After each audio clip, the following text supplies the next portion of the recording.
Teman-teman, baca firman Tuhan wajib setiap hari. Amin. Halo teman-teman, baca firman Tuhan wajib setiap hari. Amin. Salam, selamat pagi dan selamat berjumpa kembali dalam channel TPK Kejati Tinamunan. Salam sehat buat kita semua dan Tuhan memberkati. Firman Tuhan pada hari ini yaitu di hari yang ke-183 tahun 2024 diambil dari Almanak HKBP untuk bulan Juli selama 1 bulan sebagai firman Tuhan yang harus kita renungkan, yaitu tertulis dalam surat Paulus ke jemaat Filipi pasal 4 ayat 19 dengan tema Tuhan memelihara hidupmu. Sebagai natsnya dalam pasal 4 ayat 19 adalah sebagai berikut. Allahku akan memenuhi segala keperluanmu menurut kekayaan dan kemuliaannya dalam Kristus. Itulah sebagai ayat untuk bulan Juli tahun 2024 ini. Nah, kemudian khusus firman Tuhan pada hari ini diambil dari kitab Yeremia pasal 11 ayat 20 dengan perikop komplotan untuk membunuh Yeremia. Dan sebagai natsnya ayat 20 pasal 11 adalah sebagai berikut. Tetapi Tuhan semesta alam yang menghakimi dengan adil, yang menguji batin dan hati, biarlah aku melihat pembalasanmu terhadap mereka, sebab kepadamulah kuserahkan perkaraku. Itulah ayat hari ini. Nah, kemudian untuk melengkapinya dalam bacaan pagi diambil dari 1 Yohanes pasal 3 ayat 1 sampai 8 dengan perikop adalah anak-anak Allah. Dan bacaan malam diambil dari surat Apostel Paulus ke jemaat Rom, ya, di Rom pasal yang pertama ayat 11 sampai 12, yaitu saling menguatkan. Itulah perikop baik untuk Juli dan juga untuk tanggal 1 hari ini. Sekarang kita masuk dalam perikop hari ini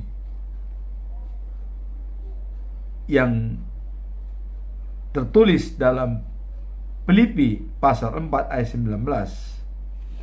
Allahku akan memenuhi segala keperluanmu menurut kekayaan dan kemuliaannya dalam Kristus.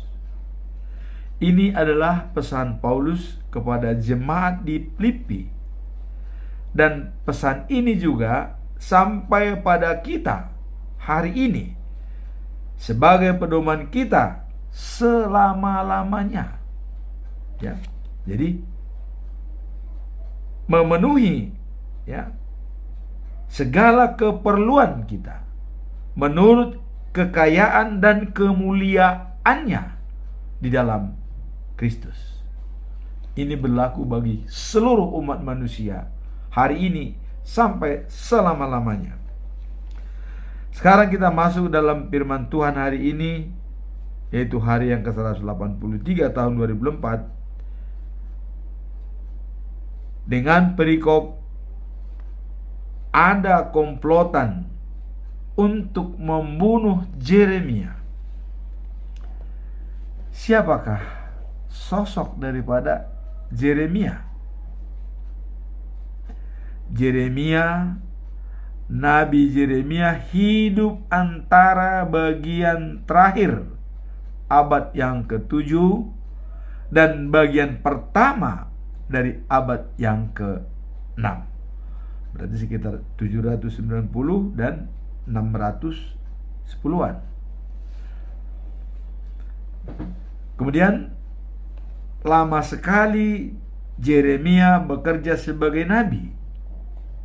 Dan selama waktu itu selalu mempertimbangkan umat Allah tentang bencana yang akan menimpa mereka, karena mereka berdosa dan menyembah berhala. Inilah yang sering diingatkan oleh Yeremia, pesan Allah kepada Yeremia, mengingatkan adanya bencana karena berdosa dan menyembah berhala.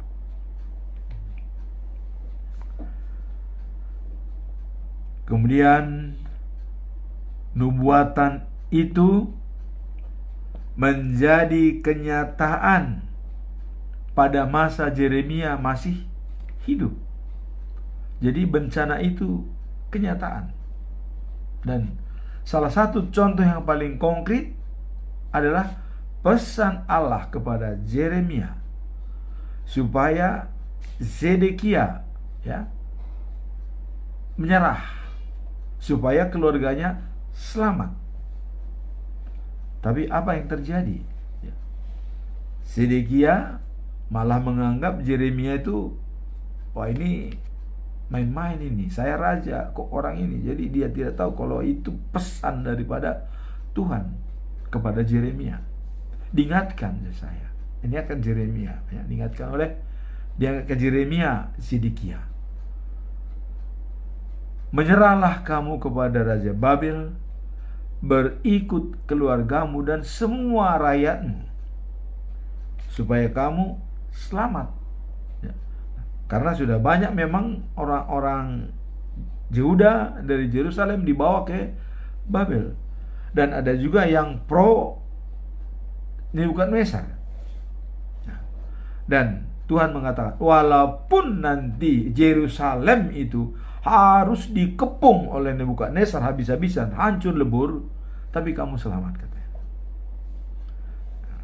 Raja Zedekia menganggap, wah ini bagi saya berat ini, karena di Babel itu sudah banyak orang Yehuda, baik yang membelot maupun yang dibawa oleh Nebukadnezar. Nah, sehingga nanti kalau saya menyerah, saya tadinya di sini sebagai raja, nanti apa kata mereka? Saya dilecehkan. Nah, itu dalam pikiran Yeremia, pikiran Zedekia Nah, kemudian Yeremia menyatakan itu tidak akan terjadi. Lakukan saja perintah Allah. Namun tidak diindahkan, Bahkan Yeremia mau dipenjarakan, ditangkap. Cuma ada pesan Zedekia, jangan sampaikan ini kepada petugas-petugas saya, katanya. Apa yang kita bicarakan ini. Jadi dirahasiakan maksudnya. Nah, Zedekia memang tidak bicara karena dia harus memberikan pesan kepada Zedekia. Apa yang terjadi? Nebukadnezar marah dan Yehuda diserang, dan tentara Kasdim datang menyerang Yehuda, sehingga Zedekia lari terbirit-birit waktu pada malam hari. Tapi dikejar oleh tentara Kasdim, ditangkap, dia dibawa ke Rama dan juga dibawa ke Babel. Nah, sampai ke Babel, anaknya disembelih semua. Kemudian habis anaknya disembelih, perwira-perwira yang diangkut, yang dibawa, disembelih. Inilah karena dosa daripada seorang pemimpin, ya, yang tidak menghiraukan pesan daripada Allah. Nah, kemudian Zedekia dibutakan matanya, dicongkel, kemudian diikat pakai rantai, tembaga, kaki dan tangan.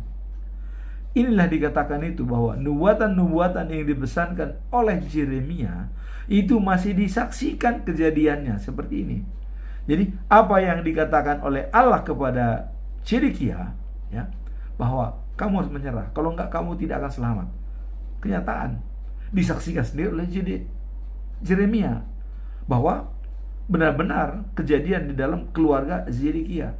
Nah, inilah dikatakan bahwa nubuatan itu disaksikan oleh Yeremia, ya. Nah, nubuatan Raja Babel, ya, Nebukadnezar Raja Babel merebut dan menghancurkan Yerusalem serta rumah Tuhan yang ada di situ dihancurkan. Raja Yehuda bersama rakyatnya diangkut ke Babel. Nah, jadi itulah masih disaksikan oleh Yeremia. Ya. Kemudian Yeremia membuatkan bahwa orang-orang itu akan kembali dari pembuangan dalam keadaan bangsa Israel pulih kembali. Dan itu juga dinubuatkan oleh Yeremia. Walaupun sudah terpuruk Israel, nanti akan kembali. Nah, ini dikatakan pada abad ke-7, ya. Nah, kemudian keadaan bangsa Israel pulih kembali. Nah, ini terbukti dengan tulisan Malayaki, ya, abad ke-5 sebelum Masehi. Rumah Allah di Yerusalem dibangun kembali. Siapa tokoh yang terkenal dalam membangun kembali rumah Allah di Yerusalem? Ya, perintah dari Raja Kores. Nah, kemudian dijalankan oleh Esra, mencoba mengumpulkan orang semua yang ada di Babel itu, suruh kembali ke Yerusalem. Nah, kemudian Nehemia sebagai gubernur Judea diangkat oleh Babel, ya, dia gubernur Judea. Semua dilaksanakan, dibangun Yerusalem kembali. Nah, kemudian Esther sebagai istri Raja Ahasuerus, dia juga berperan untuk menyelamatkan Yahudi. Nah, sehingga Yahudi eksodus besar-besaran dari Babel ke Yerusalem pada saat kepemimpinan Nehemia sebagai sebagai gubernur di Yehuda. Nah, dan juga termasuk Esra sebagai ahli kitab Taurat. Dan kita sudah lihat kemarin, dibacakan kitab Taurat selama 7 hari berturut-turut, mulai dari pagi sampai setengah hari, khusus membaca. Kemudian pesta besar-besaran di Yerusalem, ya. Dan mereka merayakan pondok daun-daun korma, ya, daun-daun zaitun, daun-daun yang rindang di hutan, dibawa semua, diberikan pondok-pondok di Yerusalem. Begitu banyak pondok-pondok itu karena ratusan ribu orang Israel eksodus atau keluar dari Babel. Karena Tuhan sudah mengatakan tidak ada boleh satu pun yang tinggal di Babel. Semua harus datang. Nah, inilah tadi dikatakan bahwa nubuatan Yeremia itu masih disaksikan kejadiannya, ya. Pada saat dia memberikan pesan, kejadiannya masih terjadi, masih disaksikan, ya. Nah, kemudian ada kenyataan, ya, untuk membunuh Yeremia. Ada komplotan tadi dikatakan. Jadi komplotan tersebut, ya, mereka tidak senang kepada Yeremia karena adanya pesan-pesan tadi yang berterus terang, ya.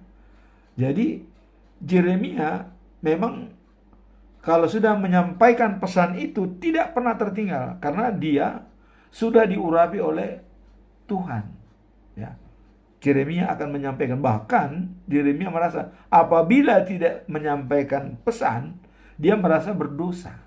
Apabila tidak menyampaikan firman Tuhan, dia merasa tidak enak badan. Jadi selalu dia sampaikan firman Tuhan itu. Nah, jadi ada orang-orang yang membenci dia, ya, terutama orang-orang Anatot, ya, supaya Yeremia mati. Nah, ini tujuan nih orang-orang Anatot nih, supaya Yeremia mati, ya. Mereka berkata, jika engkau, ya, terus saja menyampaikan pesan-pesan, ya, Tuhan kepada kami, engkau akan kami bunuh. Begitu kejamnya orang-orang Anatot ini, ya, begitu kejamnya. Kalau kau tetap menyampaikan pesan Tuhan kepada kami, kamu akan kami bunuh. Wah. Padahal pesan Tuhan itu baik untuk keselamatan mereka. Tapi direncanakan bahwa kalau kau menyampaikan lagi, kami akan bunuh. Kata orang-orang Anatot, ya. Nah, kemudian Tuhan memberitahukan tentang rencana jahat mereka, ya. Artinya Yeremia mengatakan, aku seperti domba, ya, yang tanpa curiga untuk dibawa ke pembantaian. Artinya dia sudah dipersiapkan untuk ke pembantaian, ya. Tidak curiga. Nah, ini jadi seolah begitu dia menyatakan tidak benar, ya, menyatakan pesan-pesan Tuhan, dia akan dibantai, dibunuh oleh orang-orang Anatot. Nah, dan mereka berkata, nanti kita tebang pohon-pohon itu, sementara ia masih dapat menghasilkan buah. Kita musnahkan dia supaya, ya, tidak menghasilkan buah. Jadi artinya di sini bahwa ini sebagai sosok Yeremia ini. Jadi kalau sudah dimusnahkan Yeremia, walaupun dia masih menghasilkan buah, menghasilkan pesan-pesan, ya, supaya dia tidak lagi menghasilkan pesan kepada orang, ya, tidak lagi menyampaikan apa kepada orang, dibunuh. Nah, kira-kira begitu. Nah, dengan bencana itu, ya, dan yang dihadapi oleh Nabi Yeremia dalam menyampaikan pesan-pesan Tuhan secara berterus terang, ya, membuat ia jadi cemas dengan adanya, ya, rencana pembunuhan Yeremia. Nah, sehingga dengan adanya komplotan-komplotan tadi, pembunuhan yang sudah diutarakan oleh orang-orang Anatot itu, ya, Yeremia menjadi cemas. Dikatakan dia seperti domba, ya, yang tidak curiga dibawa ke pembantaian, seperti itu dia katanya. Nah, maka dengan adanya bencana yang akan dihadapi tersebut, Yeremia berdoa. Dia berdoa kepada Tuhan, dan doanya itulah merupakan ayat hari ini, ya.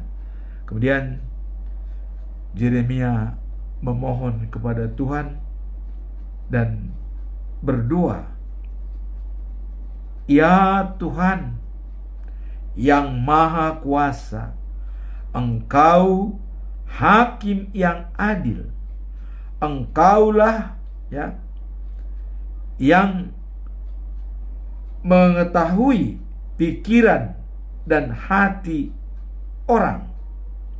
Jadi Engkaulah yang mengetahui dan menguji pikiran dan hati orang.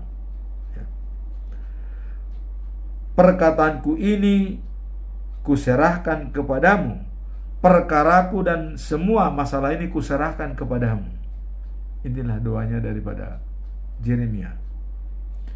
Semoga aku dapat menyaksikan engkau membalas perbuatan orang-orang itu. Itulah doa daripada Yeremia. Ya. Nah, kemudian orang-orang Anatot ingin supaya aku mati bila terus menyampaikan firman Tuhan atau pesan-pesan. Nah, kemudian apa jawaban daripada Tuhan? Ya. Tuhan berkata, aku akan menghukum mereka. Orang muda mereka akan terus dalam pertempuran. Anak-anak mereka akan kelaparan. Aku sudah menentukan waktunya untuk mendatangkan malapetaka ke orang-orang Anatot. Inilah jawaban Tuhan. Dan ayat hari ini, doa daripada Yeremia dijawab oleh Tuhan. Jadi ayat hari ini tadi katakan, tetapi Tuhan semesta alam yang menghakimi dengan adil, yang menguji batin dan hati, biarlah aku melihat pembalasanmu terhadap mereka, sebab kepadamulah kuserahkan perkaraku. Inilah inti ayat hari ini. Jadi dengan adanya rencana pembunuhan terhadap Yeremia, dengan berterus terang dia menyampaikan pesan-pesan Allah demi perbaikan daripada umat Israel, tapi mereka menganggap wah ini nggak benar nih, seolah mengarang-arang sendiri Yeremia, padahal itu adalah pesan daripada Allah.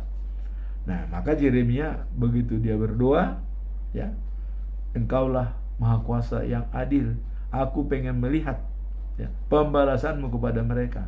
Akhirnya Tuhan Allah menjawab, ya. Orang-orang Anatot, ya, mereka akan tewas dalam pertempuran, orang-orang muda, dan anak-anak mereka akan kelaparan, kata Tuhan. Aku sudah menentukan waktunya untuk mendatangkan malapetaka ke orang-orang Anatot. Jadi Tuhan sudah tentukan. Artinya, tenanglah kamu Yeremia, saya akan membalaskan kepada mereka. Orang-orang mereka, orang-orang muda akan maju ke pertempuran dan tewas. Kemudian anak-anak mereka kan kelaparan. Itulah jawaban Tuhan. Jadi kita ambil dari ayat ini bahwa dengan doa yang penuh dengan kesadaran diri, dan kita merenung bahwa memang kita dalam bahaya, Tuhan pasti menjawab. Jadi di sini tadi adalah adanya rencana pembunuhan daripada orang-orang Anatot, tetapi Yeremia berdoa kepada Tuhan, maka Tuhan akan menyelesaikannya. Kemudian dalam bacaan pagi diambil dari buku 1 Yohanes pasal 3 ayat 1 dengan sama lawan, ya. Nah, ini perikopnya adalah anak-anak Allah.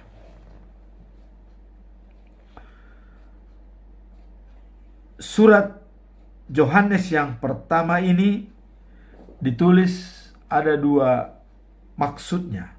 Nah, yang pertama adalah memberikan dorongan kepada pembacanya, termasuk kita yang membaca surat Yohanes ini. Kenapa? Supaya dapat hidup bersama dengan Allah, ya, dan anaknya Yesus Kristus. Jadi tujuan utama daripada Yohanes supaya dapat, ya, hidup bersama dengan Allah dan anaknya Yesus Kristus. Jadi dua-duanya, ya, Allah dan Yesus Kristus sebagai anaknya yang tunggal. Inilah tujuan daripada Yohanes kepada pembaca memberikan surat ini supaya tetap bersatu dengan Allah dan Yesus Kristus. Nah, kemudian yang kedua, untuk menguatkan mereka ya supaya tidak mengikuti ajaran-ajaran yang salah ya, yang dapat merusak kesatuan mereka dengan Allah dan Yesus Kristus. Ini yang kedua. Jadi mengingatkan supaya jangan terpengaruh dengan ajaran-ajaran yang sesat atau yang salah yang bisa merusak kesatuan antara Allah dengan Yesus. Seolah-olah itu berbeda gitu. Jangan, bahwa itu menyatu. Jangan sampai kita mau dipelesetkan oleh orang-orang yang membawa ajaran-ajaran yang salah itu. Nah, terutama guru-guru agama di Yahudi ya. Nah, apa ajaran yang salah itu? Nah, jadi gini katanya. Ajaran yang salah itu didasarkan atas kepercayaan bahwa apa saja yang bersentuhan dengan dunia menghasilkan yang jahat. Nah, jadi kalau apa saja bersentuhan dengan dunia itu menghasilkan yang jahat. Nah, jadi kalau Yesus turun ke dunia untuk menyelamatkan manusia, itu dianggap jahat, sudah najis. Kenapa? Karena Yesus sudah bersama dengan dunia. Nah, inilah ajaran-ajaran yang sesat ya, dari guru-guru agama. Nah, jadi katanya Yesus anak Allah tidak mungkin telah menjadi manusia. Mana mungkin Allah menjadi manusia? Tidak mungkin ya. Padahal dia tidak tahu apa manajemen daripada Allah sendiri. Karena Allah tidak boleh dilihat manusia ya. Nah, sementara dunia ini semakin rusak. Kalau Allah mau menghukum lagi seperti air bah, tidak mungkin, karena dia sudah berjanji dengan adanya pelangi. Ya, adanya pelangi, ada siang dan ada malam. Dan tidak ada lagi dia menghukum. Nah, jadi karena Tuhan Allah tidak bisa lagi menghukum manusia secara langsung. Kalau dulu dalam ceremonial law ya, ceremonial law itu yaitu hukum-hukum Tuhan, dan civil law dalam government raja-raja, itu hukuman langsung itu masih nyata. Kalau yang mau dibunuh ya. 2 saksi aja menghujat raja itu bisa dibunuh karena dianggap raja itu wakil Tuhan. Buktinya siapa? Ya. Raja Ahab. Ya. Istrinya Isabella. Nabot punya kebun anggur. Ya. Nah, Nabot ini kan tidak mau menjual kebun anggurnya karena itu tanah warisan pusaka. Di Israel itu sangat penting sekali tanah warisan. Itu tidak boleh dijual. Nah, Nabot ingat itu. Datang Raja Wahab. Nabot, aku beli itu kebun anggurmu ya. Dan ku ganti besar sekali gantinya karena itu dekat kantornya istana anggur Nabot itu. Nah, tapi Nabot tidak. Ini adalah tanah pusaka. Ketahuan sama istri Isabella ya. Datang Isabella. Wah, Isabella mengatakan, wah itu mah gampang, jangan khawatir. Nah, memang ya perempuan itu memang banyak halnya, nggak tahu apakah itu sama dengan Hawa ya, waktu datang ular menggoda bisa diselesaikan. Nah, jadi datang Isabella itu adalah dikatakan gampang. Udah dipanggillah 2 saksi ya, diambil dari rakyat. Kamu saksi, kamu kamu nanti bicara di depan umum bahwa Nabot ini menghina raja. Kalau 2 saksi itu bisa cukup. Itu kejadian. Akhirnya dipanggil Nabot. Nabot datang, kumpul semua masyarakat. Wow, ini Nabot ini menghina raja.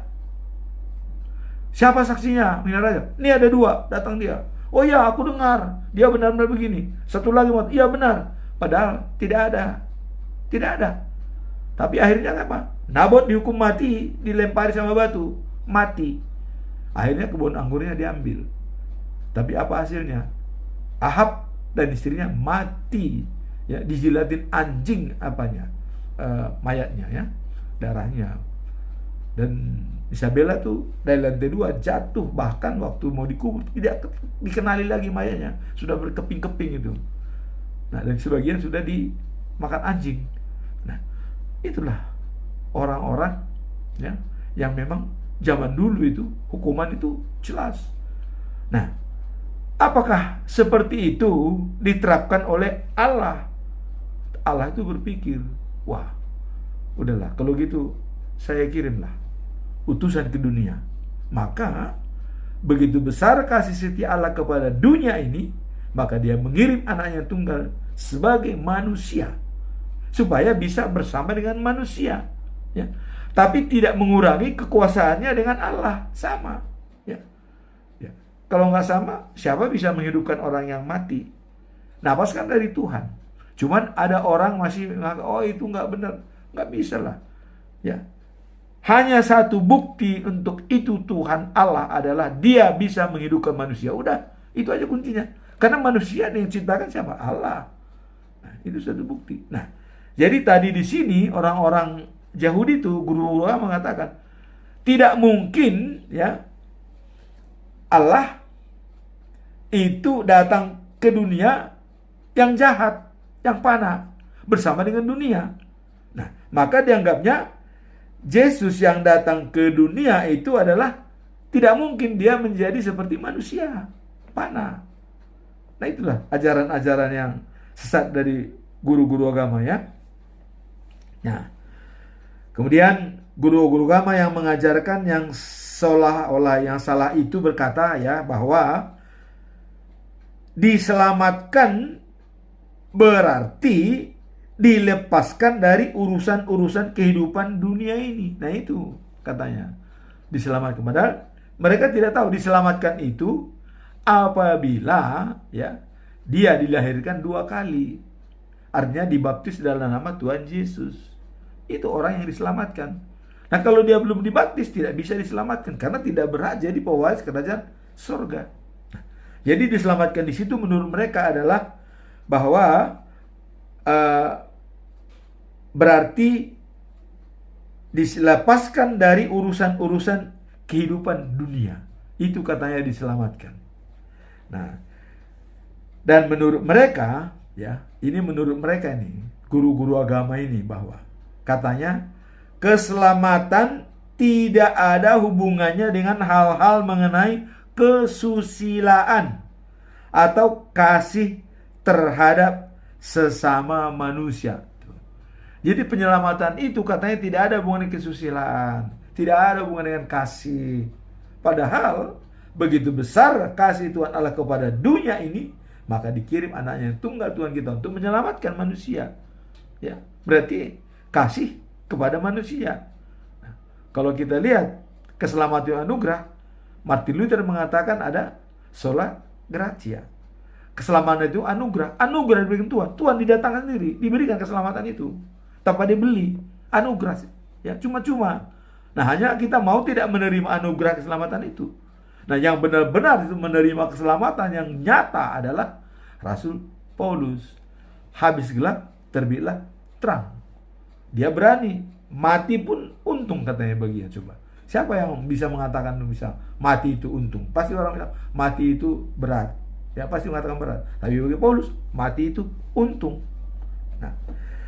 Nah, kemudian keselamatan itu katanya tidak ada hubungannya dengan kesusilaan dan juga terhadap sesama manusia. Inilah ajaran-ajaran yang sesat. Nah, kemudian Paulus membantah, ya, dikatakan bahwa Yesus Kristus sungguh-sungguh menjadi manusia sejati. Jadi Yesus itu manusia sejati, ya, dan Tuhan sejati. Ini kata Paulus. Dan itu memang teknik dan cara daripada Allah untuk menyelamatkan dunia, ya. Karena manusia tidak boleh bertemu atau berhadapan dengan Tuhan Allah, pasti mati. Nah, jadi Yesus datang adalah menyelamatkan dunia. Paulus bilang, Yesus adalah benar-benar manusia sejati. Nah, kemudian semua percaya, ya, bahwa mengasihi atau percaya kepada Yesus, ya, juga mengasihi Allah, ya. Nah, hal ini pula mengasihi sesama. Nah, jadi dengan kita akan diakui menjadi anak-anak Allah. Inilah pengakuan bahwa kita itu anak-anak Allah. Apabila kita sudah percaya kepada Yesus, itu juga, ya, mengasihi Allah, ya, dan juga itu mengasihi manusia. Maka kita sudah dianggap anak-anak Allah. Inilah hubungannya kalau kita dianggap itu menjadi anak-anak Allah. Nah, Allah mengasihi kita sehingga kita diakui sebagai anak-anaknya. Nah, ini dalam lanjutan ayat 1, ya. Kemudian, bila kita anak-anak Allah, harus menjaga hubungan baik dengan Yesus Kristus. Karena Yesus Kristus adalah anak Allah yang datang ke dunia. Berarti kita juga anak-anak Allah harus menjaga hubungan baik dengan Yesus sebagai anak Allah yang diturunkan oleh Tuhan Allah dari surga. Nah, kemudian maksudnya kenapa? Ya. Bila Yesus datang, kita masih sama seperti Dia. Jadi kalau Dia datang nanti kedua kali, ya kita sudah sama dengan Dia, sama dengan Yesus, anak-anaknya, berarti kita diterima. Nah, dan diharapkan, ya, semua orang, ya, mempunyai harapan terhadap Kristus. Jadi kalau sudah demikian, kita anak-anak Allah, semua manusia ini harus mengharapkan belas kasihan daripada Kristus. Itu maksudnya. Nah, kemudian ada di sini pesan daripada Yohanes, ya. Nah, orang berbuat dosa melanggar hukum Allah. Nah, jadi Kristus dalam menghapuskan dosa-dosa manusia. Jadi harus menjadi orang benar, suci, bersih, ya, dan jangan berbuat dosa atau melanggar hukum Allah. Nah, karena Kristus sendiri adalah suci. Nah, kemudian pesan terakhir daripada Yohanes, anak-anakku, jangan membicarakan siapapun juga, ya, yang menyesatkan kalian. Jadi jangan membicarakan dan membiarkan siapapun juga akan menyesatkan. Ini pesan dia. Nah, kemudian orang-orang yang melakukan kehendak Allah adalah anak-anak Allah. Jadi kalau sudah melakukan kehendak Allah, berarti kita anak-anak Allah. Nah, kemudian tetapi orang yang terus-menerus berbuat dosa adalah iblis, katanya. Iblis berdosa, ya, sejak semula. Jadi kalau kita berbuat dosa itu sama dengan iblis, karena iblis sudah berdosa sejak semula. Nah, kemudian anak Allah datang untuk menghancurkan iblis. Nah, jadi bagaimana Allah menghancurkan iblis? Ya, dengan kematian. Itu adalah kuasa iblis. Tetapi kehidupan adalah kuasa Allah. Nah, jadi Yesus sudah mengalahkan kuasa iblis. Kenapa? Karena begitu Yesus disalibkan dan mati, dikalahkan itu si iblis. Dia bangkit, ya, hidup kembali. Nah, diharapkan kita juga seperti itu. Makanya Paulus mengatakan, kenapa bagi dia untung kalau dia mati? Karena tercapailah tujuannya, sama dengan Yesus, bangkit kembali. Itu. Nah, jadi kalau kita sudah anak-anak Allah, kita harus mengetahui bagaimana anak Allah berbuat, ya, Tuhan berbuat. Ya. Kita lihat semua daripada petunjuk-petunjuk dari Tuhan Yesus, ya. Dan petunjuk yang paling ditekankan oleh Yesus adalah pada waktu dia, ya, mau naik ke surga untuk duduk di sebelah kanan Allah Bapa. Pesannya kepada rasul-rasul, pergilah, kabarkan berita baik ini kepada semua manusia, semua orang, dan baptis mereka di dalam nama Tuhan Yesus, supaya mereka mendapatkan hidup yang kekal dan sejati. Yang tidak dibaptis, dia akan mati. Tapi yang dibaptis, dia akan hidup. Nah, jadi segeralah bagi orang-orang yang belum dibaptis di dunia ini, segeralah baptiskan diri, ya, kepada pendeta atau kepada siapapun, supaya kamu beroleh hidup yang kekal.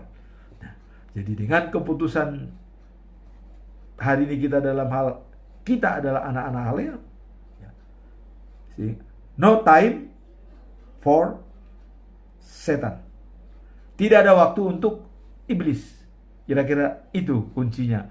Kalau kita sebagai anak-anak Allah, tidak ada waktu buat kau iblis, ya. Begitu kira-kira keputusan daripada 1 Yohanes 1, ya, pasal 11 sampai 12, ya.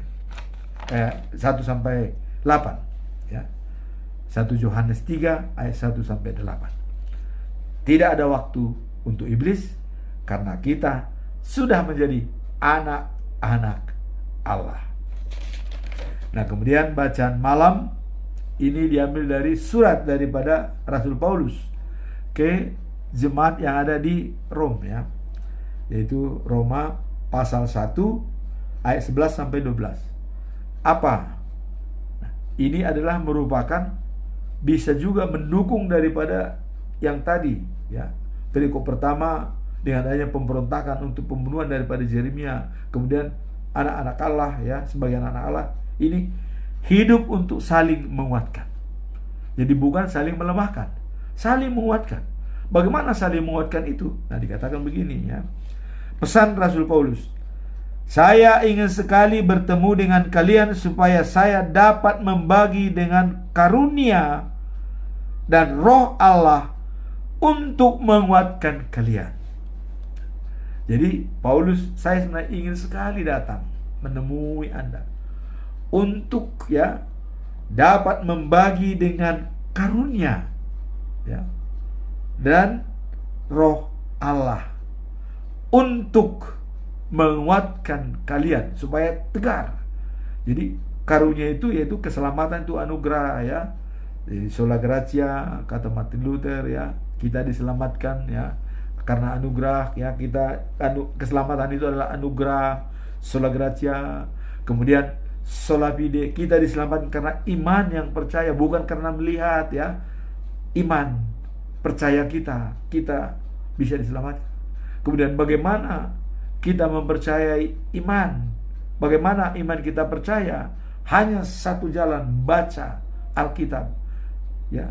Sola scriptura, ya, bahwa hanya Alkitab jalan untuk melihat kebenaran firman Tuhan. Dan kebenaran firman Tuhan itu bahwa keselamatan itu adalah anugerah. Jadi jelas bagi kita. Nah, dikatakan oleh Paulus tadi adalah saling menguatkan sekali. Jadi untuk menerima karunia dan roh Allah kepada kita. Nah, kemudian dikatakan, maksud saya, apa maksudnya? Apa maksud Paulus mengatakan bahwa dia akan memberikan karunia dan roh Allah, ya? Kita sama-sama sudah percaya kepada Yesus Kristus, maka kita dapat saling menguatkan. Begitu enaknya, ya. Kalau sudah pengikut Kristus begitu enak. Makanya kita kalau diundang ke pertemuan, ada KKR, ada berdoa, wah itu enak. Dan sekarang sudah enak. Tiap pagi ada ibadah, Zoom meeting, ya. Zoom meeting dengan seperti saya kemarin tanggal 20 Zoom meeting itu bersama dengan orang-orang yang ada di Amerika, ada di luar negeri, di Indonesia semua, dan kita bicara untuk saling tukar-menukar.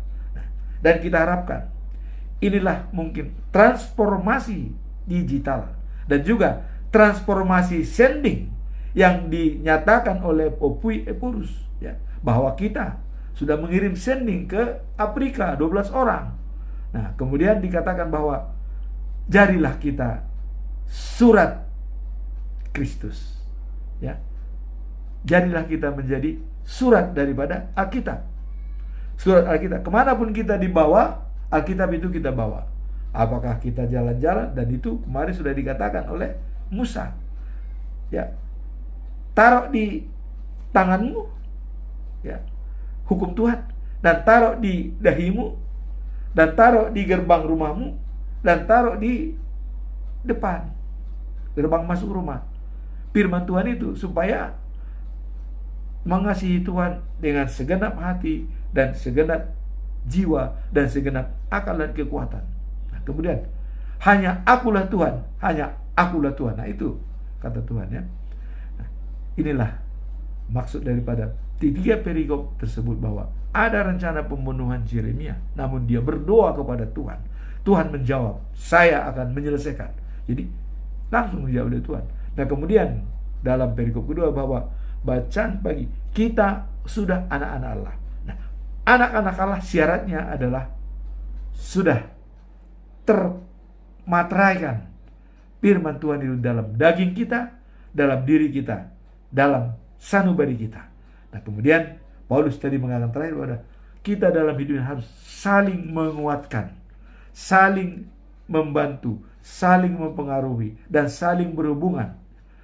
Itu katanya merupakan konsepsi sistem. Jadi kita sudah konsepsi sistem dalam hal pembacaan firman Tuhan, dan di dalam Tuhan Allah Bapa dan anaknya Tuhan Yesus Kristus dan juga Roh Kudus. Itulah Trinitatis yang menjadi konsepsi sistem, saling mempengaruhi, saling menentukan, dan saling berhubungan antara satu dengan yang lain. Tapi mereka adalah satu kesatuan. Tidak ada tiga atau beberapa, tapi satu kesatuan dalam konsepsi sistem. Semoga firman Tuhan pada pagi hari ini bisa membuat kita semakin cerah, dan kita adalah menjadi surat daripada Kristus itu.